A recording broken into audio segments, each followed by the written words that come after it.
রাতের অন্ধকারে কে কোথায় কি ছাপিয়ে লাগিয়ে গেল, এটা আমি মনে হয় দল আছে দল দেখবে, প্রশাসন আছে প্রশাসন দেখবে। আর এত কিছুই যদি হয়ে থাকে বা হয়, তা প্রশাসন নিশ্চয়ই বসে থাকবে না।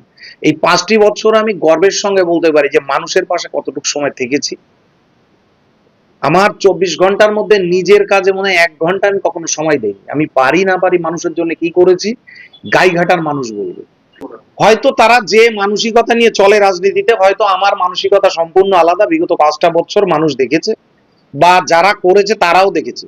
আমি বলছি, যদি এই অটো, টোটো, গাঁজা ব্যবসায়ী, লোটো ব্যবসায়ী যদি কোনো একজন ব্যক্তি দাঁড়িয়ে বলতে পারে যে ওই ব্যক্তি এমন কোনো কাজের সঙ্গে যুক্ত, বা এই ব্যক্তি কখনো এই 5 বছরে কোনো একটা ব্যক্তির কাছ থেকে অবৈধভাবে আমি একটা পয়সা চেয়েছি, নেয়া তো থাক দূরের কথা, রাজনীতি করব না। তাহলে যদি আরো কারুর আমার প্রতি অভিযোগ থাকে, তাহলে থানায় যেতে পারে, তারা আইনের দ্বারস্থ হতে পারে। আমি তো প্রকৃত বলবো, এরাই হচ্ছে প্রকৃত আমার বন্ধু।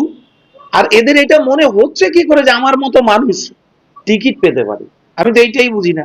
টিএমসি তো মানেই তো ওই যত দুর্নীতি আছে, মানে টিএমসি প্রত্যেকটা নেতা এর মধ্যে জড়িত আছে। আপনি কোন নেতার কথা বলবেন? আজকে টিএমসির যে সাধারণ কর্মী, তারা সত্য কথাটা বলেছে যে টিএমসির প্রত্যেক, আপনি নাম ধরে ধরে বলুন, আপনি বনগাঁর যেসব বড় বড় নেতা বড় বড় কথা বলছে না, প্রত্যেকে ওর মধ্যে যুক্ত আছে। কেউ সোনাচোর, কেউ আপনার গ্যাজেট ব্যবসা করে, কেউ হিরোইনের ব্যবসা করে। কর্মীরা সঠিক কথাটা তুলে ধরেছে, এর জন্য ধন্যবাদ।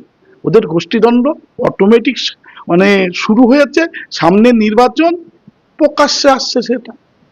টিএমসি মানে যেমন কম বললে লোম বাঁচলে আর কম বলে কিছু দেখা যাবে না, টিএমসির নেতারাও সেম। যদি মানে গেজা গেজা ব্যবসায়িক, সোনা ব্যবসায়িক যদি বাদ দেওয়া যায়, যত মাফিয়া, মাটি মাফিয়া, জমি মাফিয়া যদি বাদ দেওয়া যায়, তাহলে টিএমসি নেতা একটাও থাকবে না।